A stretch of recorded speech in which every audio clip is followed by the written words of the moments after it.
el poder recordar muchas experiencias vividas en este lugar mientras estuvimos desarrollando o iniciando nuestro ministerio, porque aquí fue que nos estrenamos, en este distrito, aquí fue que nos formamos, y llegar aquí de verdad que nos da mucha alegría, con mi esposa, con los niños. Para ese entonces solo teníamos a la niña. El Señor nos regaló el niño allá en el distrito donde estamos ahorita. Y bueno, ver caras conocidas aquí nos llena de alegría, y ver nuevas caras también nos da mucha alegría. Para ese tiempo, cuando estábamos aquí,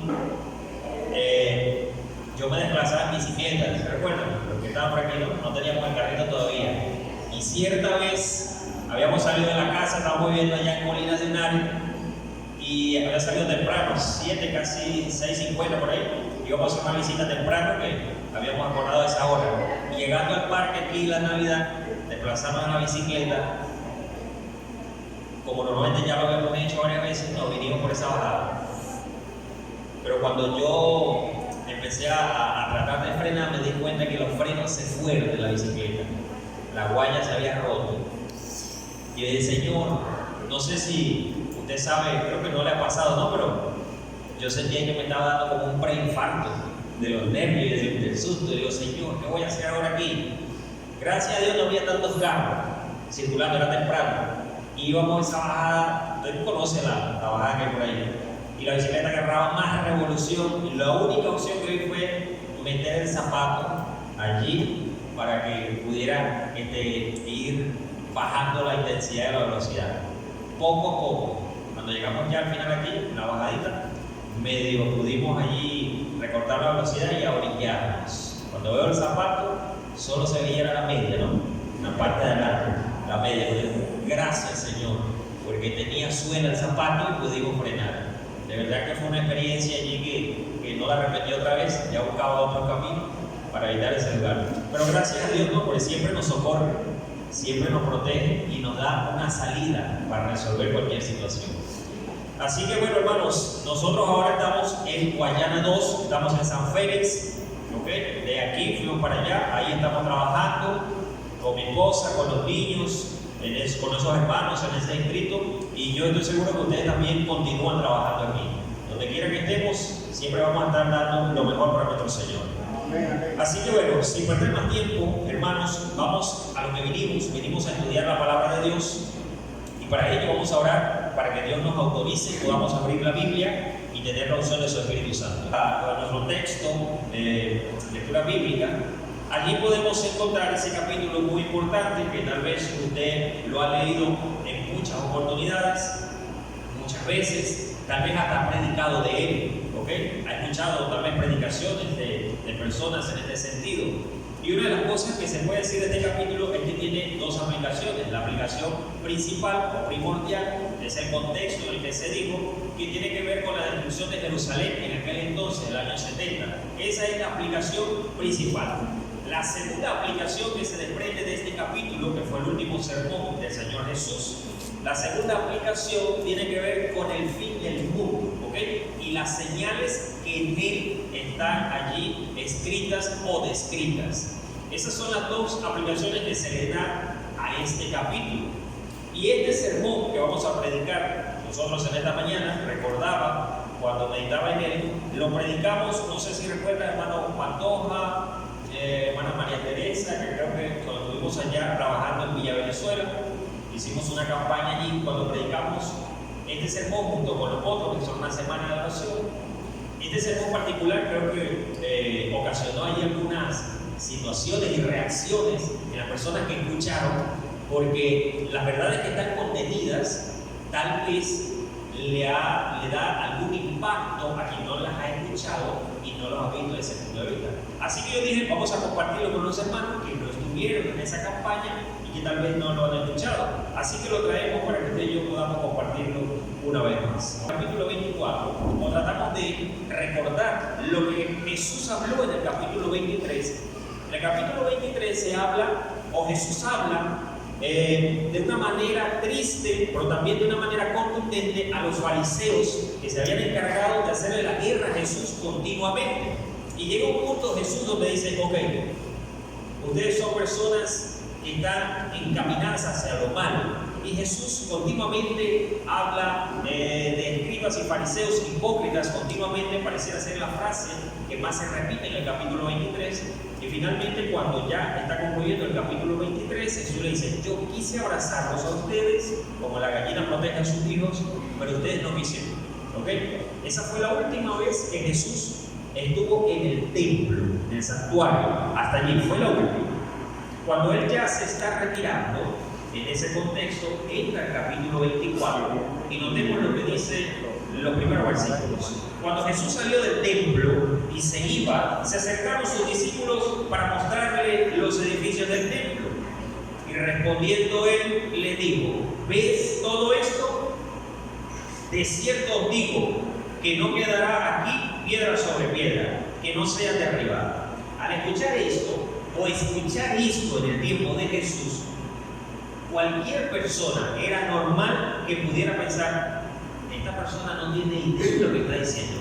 ¿Cómo es que no va a quedar piedra sobre piedra? ¿Será que usted has detenido a contemplar la grandeza del templo?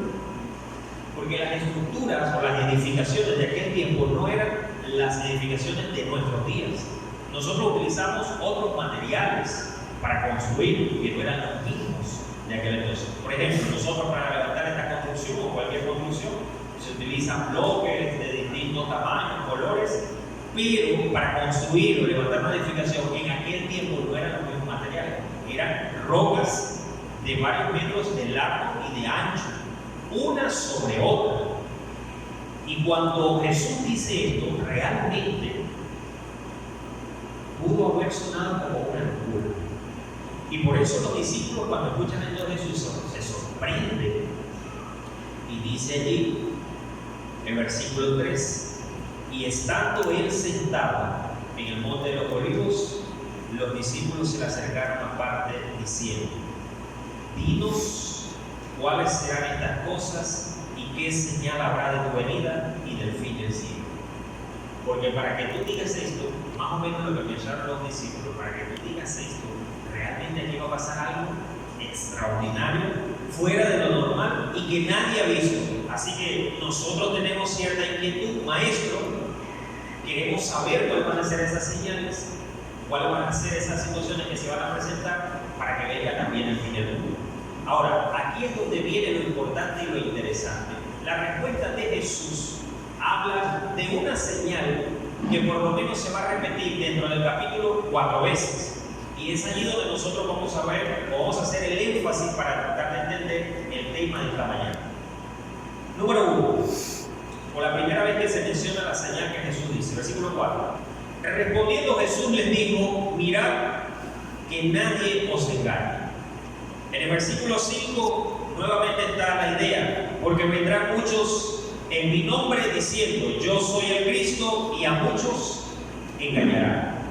Si nosotros continuamos y llegamos hasta el versículo 11, dice de la siguiente manera: y muchos falsos profetas se levantarán y engañarán a muchos. Y por si fuera poco, como si no hubiese otro tema, el versículo 24 dice: porque se levantarán falsos cristos y falsos profetas, y harán grandes señales y prodigios, de tal manera que engañarán, si fuera posible, aún a los escogidos.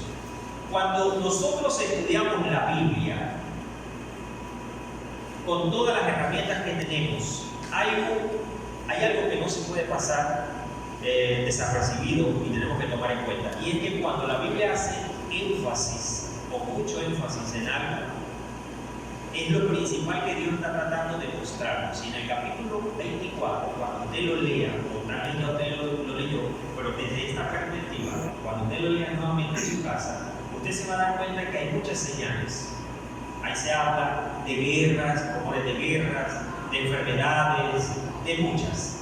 Pero solamente el tema de los engaños es el tema que se repite más en ese capítulo. Y Jesús sabía que el principal desafío de los cristianos en los tiempos finales iba a ser el tema de los engaños. Ahora, aquí no estamos hablando de cualquier engaño, porque hay personas que engañan, hay personas que mienten, un hombre a otro hombre: mira, nos vemos en tal sitio, o yo te prometo que este acuerdo va así. Y hay tipos de engaños en ese sentido.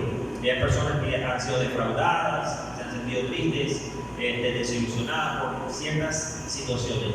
Pero aquí se está hablando de engaños de tipo religioso. Ahora, yo les hago una pregunta, ustedes que conocen del área, de la materia, ¿ustedes creen que en el mundo hay engaños de tipo religioso? Sí, hay muchos. Es lo que más apunta. ¿Okay? Hay miles y miles de personas, miles de millones, podríamos decir, personas engañadas en el área de la religión. Y eso precisamente se da por el desconocimiento de la palabra de Dios. Ahora, cuando Jesús habló esto, Él pudo haber dicho, cuídense de este ser.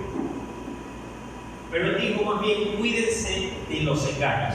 Cuando yo voy a la Biblia asocia el tema de los engaños con alguien en particular.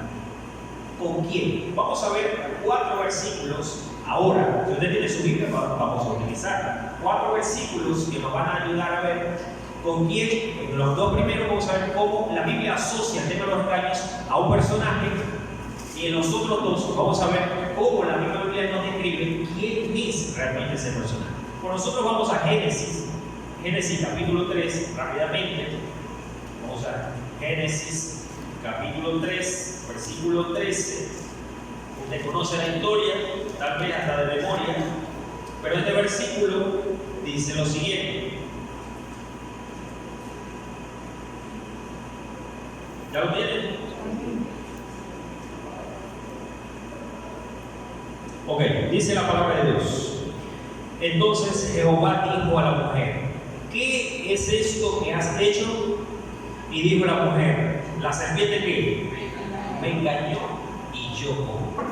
Entonces aquí Eva, en este sentido, está atribuyendo el engaño del cual fue hecha víctima, se lo está atribuyendo ¿a quién? A la serpiente. Si nosotros vamos ahora a 2 de Corintios, rápidamente, capítulo 11, versículo 3, ahora Pablo, teniendo en cuenta la historia que aquí se ha relatado, él la conoce, tal vez la estudió en detalle, y dice lo siguiente. 2 de Corintios capítulo 2 de Corintios capítulo 11, versículo 3, dice lo siguiente. Pero temo, dice la Biblia, aquí tenemos. Pero temo que, como la serpiente con su astucia engañó a Eva, vuestros sentidos sean de alguna manera extraviados de la sincera fidelidad a Cristo. Entonces el apóstol Pablo también está añadiendo, ratificando que el causante del tema de los engaños es la serpiente. Ahora, esto pudiera ser un tema muy básico para nosotros que hemos estudiado esto. Si yo preguntara aquí, según estos 2 versículos que hemos leído, se está añadiendo el tema de los engaños a la serpiente. Pregunto, ¿una serpiente puede engañar? Literalmente no, porque nosotros sabemos que Dios creó solamente a los seres humanos con la capacidad de poder hablar, expresarse y comunicarse en ese sentido, a través del habla. La serpiente o los animales no hablan, o se hablan. Pastor, pero en la Biblia yo he leído que hubo, ¿quién ha leído por ahí que hubo? Un asno, ¿no? Y eso habló por quién? ¿Quién hizo hablar eso? ¿Por el poder de quién? Porque para Dios no hay nada imposible. Dios puede hacer excepciones y hacer ese tipo de cosas porque es todo poderoso. Pero no es normal que nosotros vayamos a alguna finca, a algún campo y veamos los asnos hablando. Ya viene mi amo, o ya viene mi dueño, ¿cómo estás? No, eso no es normal. ¿Okay? Por eso, cuando nosotros vemos esto y decimos, en realidad, ¿quién es la serpiente? Nosotros tenemos una respuesta para eso. Vamos a ver qué dice la Biblia en Apocalipsis capítulo 12, versículo 9. Mire lo que dice allí. Vamos a ganar tiempo aquí en la pantalla. Apocalipsis capítulo 12, versículo 9. Mire lo que dice. Hablando acerca de quién realmente es la serpiente que engañó a Eva y de la que habla también Pablo. Y fue lanzado fuera el gran dragón, la serpiente antigua que se llama Diablo y Satanás, el cual engaña. Ahora, ya la Biblia, siguiendo este estudio que estamos haciendo, nos está clarificando y nos está armando el rompecabezas para entender lo que Jesús dijo en Mateo 24. Cuídense de que nadie los engañe, porque la Biblia me enseñó que el engaño está asociado a la serpiente antigua. Pero ahora Juan, a través de Apocalipsis, me dice que realmente la serpiente antigua es el diablo o Satanás, el cual engaña el mundo entero. Y fue arrojado a la tierra y sus ángeles fueron arrojados con él. Siguiendo esta idea y enfatizando otra vez lo mismo, asociando la serpiente antigua con Satanás y el engaño, Juan lo vuelve a repetir, pero ahora hasta el final de su libro. Vamos a ver allí mismo, ahora Apocalipsis 20, versículo 2. Apocalipsis capítulo 20, versículo 2 y 3. 2 y 3. Después de los 2 y 3. Ok, vamos a ver lo primero ahí. Y prendió al dragón, la serpiente antigua, que es el diablo y Satanás, y lo ató por 1000 años. Mira 3. Y lo arrojó al abismo y lo encerró, y puso sus sellos sobre él, para que no engañase más a las naciones hasta que fuesen cumplidos 1000 años, y después de esto debe ser desatado por un poco tiempo más. Entonces, claramente, según lo que acabamos de ver en la Biblia, el tema de los engaños está asociado a Satanás. Satanás es quien conduce los engaños, es quien diseña, quien fabrica las estrategias para engañar a los seres humanos. Ahora, hay algo que nosotros tenemos que tener en cuenta y normalmente no se confunde y se cree que según la Biblia solamente hay una fuente de poder para obrar milagros y hacer cosas sobrenaturales. ¿Por qué digo esto? Porque cuando pasa algo extraordinario, que no es normal, que es sobrenatural, normalmente eso se le asocia, eso sobrenatural, a una actuación divina, a que Dios lo hizo, a que Dios lo obró, a que Dios hizo un milagro. Pero nosotros vamos a ver ahora que según la Biblia hay dos fuentes de poder, hay dos fuentes para obrar milagros. ¿Okay? Vamos a ver el primero, está en Hechos capítulo 2, vamos a ver Hechos capítulo 2, versículo 22. Vamos a ver Hechos capítulo 2, versículo 22.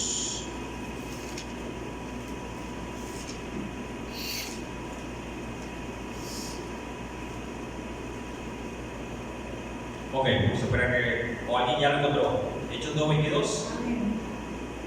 ¿Quién no lee ahí? A ver, voz fuerte. Varones israelitas, oíd estas palabras. Jesús Nazareno, varón aprobado por Dios entre vosotros con las maravillas, prodigios y señales que Dios hizo entre vosotros por medio de él, como vosotros mismos sabéis. Ok. Cuando nosotros tratamos de entender lo que se está diciendo allí se está hablando de la venida del Espíritu Santo, el descenso, ya descendió. Y una de las primeras señales milagrosas que ellos experimentaron fue el poder hablar en otros idiomas, ¿no? Ahora, según lo que dice allí, dice Jesús Nazareno, varón aprobado por Dios entre vosotros con las maravillas, prodigios y señales. Son tres cosas: maravillas, prodigios y señales que Dios hizo entre vosotros por medio de ¿quién? De Él. Es decir, el poder de Dios de hacer prodigios, milagros y señales se manifestó a través de Jesucristo en su ministerio terrenal. En resumida cuenta, Jesús, cada vez que hacía un acto milagroso, estaba manifestando el poder de ¿quién? De Dios. Dios obró a través de su Hijo. Por eso usted, o tal vez habrá leído muchas veces en la Biblia, que Jesús estaba aquí no para hacer su voluntad, sino la voluntad de quién? De su Padre. Estaba sujeto a su Padre. Eso no significa que Jesús no haya manifestado su propio poder, porque usted sabe muy bien que Jesús es el mismo que es el mismo Dios. Pero en ese sentido, Jesús vino precisamente a manifestar el poder de su Padre. Entonces, la primera fuente de poder que podemos ver según la Biblia es Dios obrando a través de su Hijo Jesucristo cuando estuvo aquí en la tierra y obró señales, prodigios y milagros. Ahora, pastores, ¿dónde hay una parte en la Biblia que se haya visto donde Jesús hizo milagros a su propio nombre? ¿Hay algo en la Biblia? Sí hay. De hecho, estamos estudiando este folleto de Marcos y hay un evento allí, está en Marcos. Vamos a buscar este rapidito allí, no lo teníamos aquí, pero vamos a verlo allí. Tenemos en Marcos capítulo 2, donde sana a un paralítico, ese ya lo estudiamos en el folleto. Y cuando Jesús saca a ese paralítico que lo introduce por el techo, hay un intercambio de palabras y es importante para que usted pueda notar cómo Jesús a su nombre hizo este milagro. Miren lo que dice en Marcos capítulo 2, vamos a ver el versículo 5 en adelante. Dice allí: al ver Jesús la fe de ellos, dijo al paralítico: hijo, tus pecados te son perdonados. Estaban allí sentados algunos de los escribas, los cuales cavilaban en sus corazones, diciendo: ¿por qué habla este así? Blasfema dice. ¿Quién puede perdonar pecados si no solo Dios? Y conociendo Jesús en su espíritu lo que estos cavilaban de esta manera dentro de sí mismos, les dijo: ¿por qué pensáis así en vuestros corazones? ¿Qué es más fácil decir al paralítico: tus pecados te son perdonados, o decirle: levántate, toma tu lecho y anda?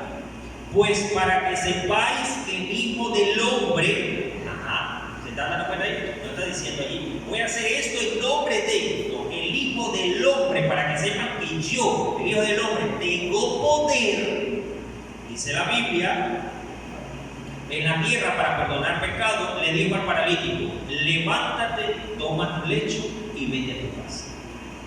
Entonces, este es solo un escenario donde Jesús actuó en su propio nombre. ¿Por qué?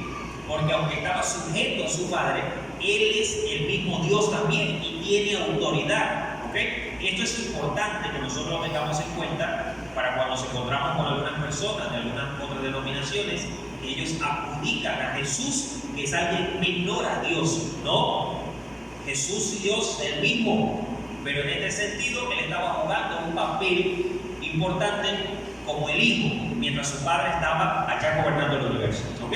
¿Se entendió hasta allí? Muy bien, excelente. Entonces, según lo que acabamos de ver en Hechos capítulo 2, 22, es la primera fuente de poder. Dios obra milagros verdaderos a través de Jesucristo. Pero hay otra fuente, según la Biblia, que obra milagros. Vamos a ver, segunda de Tesalonicenses, capítulo 2, versículo 8 y 9. Vamos a ver rápidamente allí. Ahorita. Segunda de Tesalonicenses, capítulo 2, versículo 8 y 9. Dice aquí: entonces se manifestará aquel inicuo a quien el Señor matará con el espíritu de su boca y destruirá con el resplandor de su venida. Versículo 9. Inicuo cuyo advenimiento es por obra de Satanás, con gran poder y señales y prodigios mentirosos. Es decir, así como Dios obra milagros a través de Jesucristo, según este texto bíblico, Satanás también obra señales con gran poder y prodigios mentirosos a través de quién?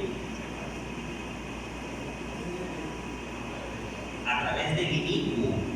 Pero la pregunta aquí es: pastor, ¿y quién es el inicuo? Bueno, no es nuestro tema hoy, ¿no? Y no nos va a dar tiempo de verificar quién es el inicuo. Pero Satanás obra las grandes señales y prodigios mentirosos a través del inicuo.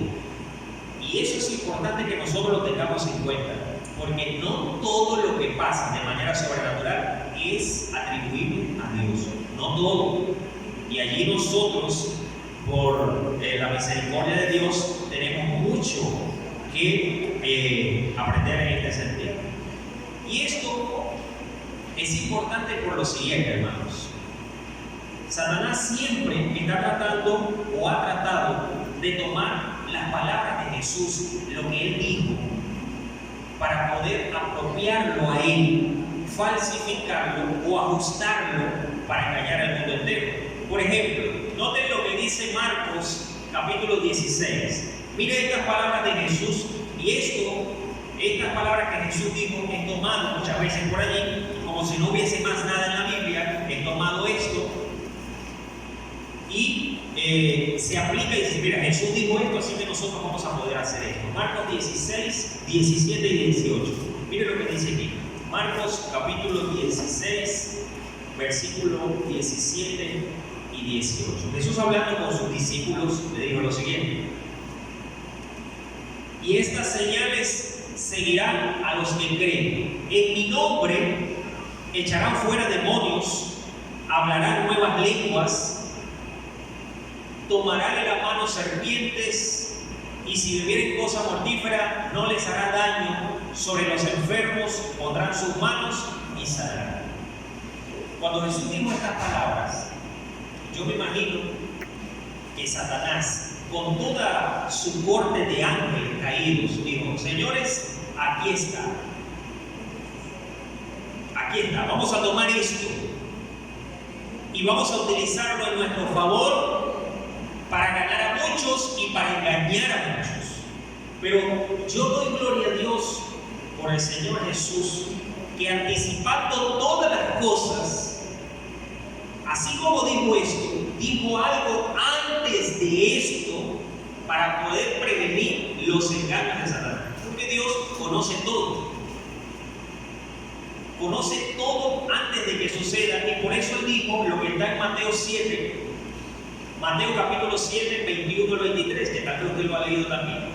Y cuando yo lo hice así, ¿no? Para poder ver la diferencia y ver las cosas en común y poder tratar de entender, escribiendo papel los dos textos bíblicos, Mateo 7, 21 al 23 y Marcos 16, 17 y 18. Y pude notar las diferencias. Jesús se dijo: en mi nombre podrán hacer esto, esto y esto. Pero ahora, dice el Señor Jesús, no todo el que me dice Señor, Señor entrará en el reino de los cielos, sino el que hace la voluntad de mi Padre, ¿ok?, que está en los cielos. Ahora sí. Muchos me dirán en aquel día: Señor, Señor, no profetizamos en tu nombre, y en tu nombre echamos fuera demonios, y en tu nombre hicimos muchos milagros. Lo mismo que Jesús dijo en Marcos que sus discípulos iban a hacer. Y ahora sus discípulos hicieron, pero miren las palabras de Jesús. Entonces yo les declararé: número 1, nunca os conocí. Número 2, apartaos de mí. Y número 3, hacedores de maldad. Cuando yo hice esta comparación, yo dije: pero ¿por qué entonces el Señor Jesús dijo esto en Marcos 16? Y lo dijo porque realmente eso iba a pasar cuando el Espíritu Santo descendiera sobre sus discípulos. Pero también muchas de estas cosas iban a pasar cuando el poder de Satanás se manifestara utilizando a sus discípulos también. Y ahí tiene que haber una gran diferencia, y tal vez usted ha leído esto, pero no con la óptica o con la lupa de Marcos 16. Y cuando te compara esto, te dicen: entonces quiere decir que Satanás también tiene poder para hacer milagros y echarse él mismo en nombre de Jesús. Sí, esto pudiera parecer hasta un chiste, o pudiera parecer de película, no creo que eso sí. O sea, es como que, Satanás dice a uno de sus ángeles: mira, ve y toma el control de cierta persona, o métete a aquella persona que aparece endemoniada, y entonces viene cierta persona en el nombre de Jesús, dice: sal de allí, y cuando te digan eso, te sales de allí. ¿Cómo le parece eso? Eso pareciera como un chiste, ¿verdad?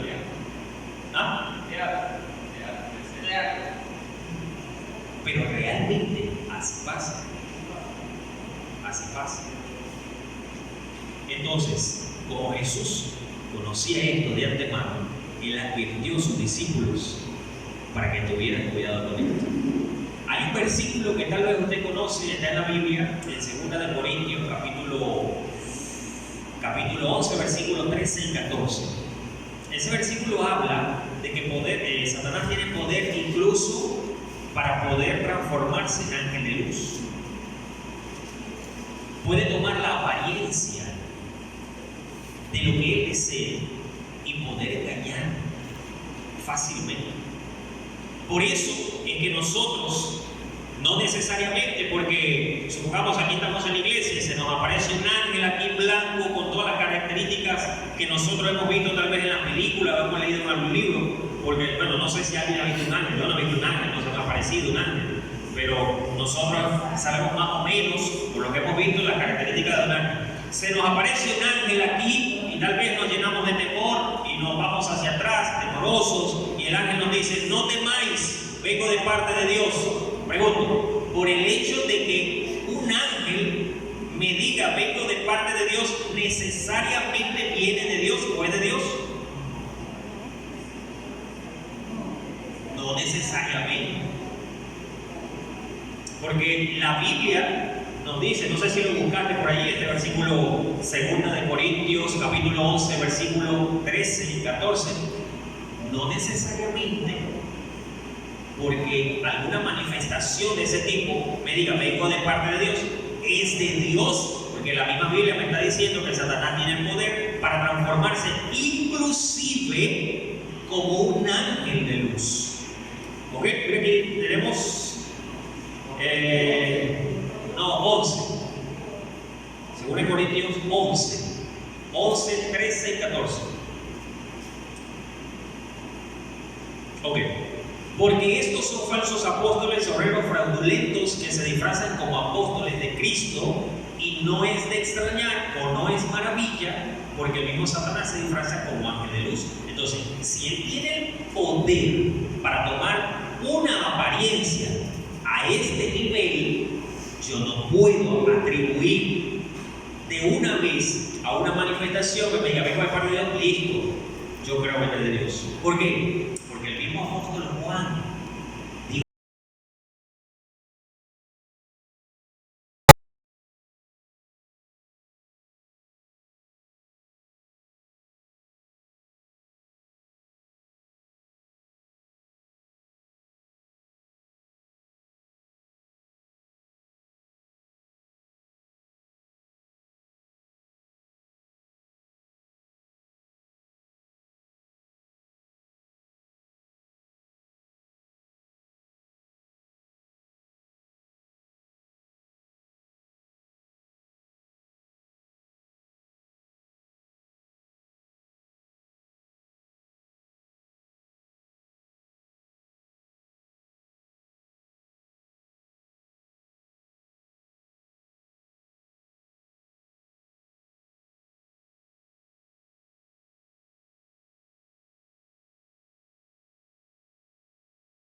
versículo 8 en adelante. Dice: habló Jehová a Moisés y a Aarón diciendo: si Faraón os respondiere diciendo: mostrad milagro, dirás a Aarón: toma tu vara y échala delante de Faraón para que se haga culebra. ¿Qué más? Vinieron pues Moisés y Aarón a Faraón e hicieron como Jehová lo había mandado, y echó Aarón su vara delante de Faraón y de sus siervos, y se hizo culebra. Quedaron impactados. ¿Era un milagro eso? ¿Era un milagro o no? Era un milagro. ¿Quién lo estaba haciendo? Dios. Él le dijo: eche la vara, que con mi poder, el de Dios, no el de Aarón, el poder de Dios se va a convertir en culebra. Era un milagro. No era una ilusión. Estaban bien, oye, no, era un milagro real. Ok, vamos a ver qué más aquí. Entonces llamó también Faraón a sabios y hechiceros, e hicieron también lo mismo los hechiceros de Egipto con sus... ¿Qué es un encantamiento, hermanos? ¿Quién tiene idea? ¿Qué es un encantamiento? Ok, un encantamiento pudiera ser sinónimo de ilusión óptica. ¿Ok? Ahora, una ilusión óptica pudiera describirse como la percepción visual de algo que no es real. O yo pudiera, a través de una ilusión óptica, percibir algo o tomar en cuenta algo de la realidad, pero de manera distorsionada. Y allí la importancia de que usted sepa que a través del pecado en esta tierra, nuestro sentido también ha sido afectado. Así que yo no puedo confiar completamente en todo lo que veo, ni en todo lo que oigo. ¿Sí se dan cuenta? Por ejemplo, usted ve, si usted manda en su casa, en el teléfono, en internet, busca allí imágenes o cosas de ilusión óptica. Y usted ve una cantidad de cosas ahí, imágenes, no sé, de cosas que aparentemente se están moviendo, pero eso está fijo. Oye, pero mi vista me muestra que se está moviendo. No. Entonces, con los encantamientos, ¿qué más? Pues echó cada uno su vara, las cuales se volvieron culebras, mas la vara de Aarón devoró a la vara de ellos. Y lo que dice la hermana Guay en el libro Patriarca y Profeta, si alguien quiere buscarlo en su casa, eso está en el capítulo 23, la plaga de Egipto. Mira lo que dice ahí: los magos también hicieron señales y maravillas, pues no obraban por su propia habilidad solamente, sino mediante el poder de su Dios, Satanás, quien le ayudaba a falsificar la obra de Dios. Los magos no convirtieron sus varas en verdaderas serpientes. Ayudados por el engañador, produjeron esa apariencia mediante la magia. Estaba más allá del poder de Satanás cambiar las varas en serpientes vivas. El príncipe del mal, aunque posee toda la sabiduría y el poder de un ángel caído, no puede crear o dar vida. Esta prerrogativa pertenece solo a Dios. Pero Satanás hizo todo lo que estaba a su alcance. Produjo una falsificación. Para la vista humana, las varas se convirtieron en serpientes. Por eso cuando usted lee allá que Eva habló ¿con quién? Estaba hablando con la serpiente. Las serpientes no hablan. ¿Qué utilizó Satanás ahí entonces? Todo su poder, su habilidad de un ángel caído, para tal vez utilizar una ilusión óptica. Imagine, y Eva acababa de salir de las manos de Dios. Sus capacidades tal vez estaban al 1000%. Cuanto más nosotros, que a medida que pasa el tiempo, nos vamos por. Diga nada más. Por eso, hermanos, por eso es la importancia de que usted y yo nos aferremos a la palabra de Dios. Amén. De que escudriñemos, de que no nos quedemos con lo que nos dice, sino que tome tiempo, hermanos. Tome tiempo para que en medio de los afanes de esta vida para que en medio de las preocupaciones, para que en medio de las angustias, para que en medio de las tristezas, para que en medio del estrés usted pueda encontrar la verdad de la palabra de Dios. Y eso permita que usted y su familia permanezcan firmes y fieles. Pero al mismo tiempo que eso permita que usted pueda también ayudar a otras personas a que conozcan la verdad de Jesucristo. Que Dios nos bendiga, que Dios nos ayude y que podamos entonces nosotros seguir estudiando la palabra de Dios. Amén.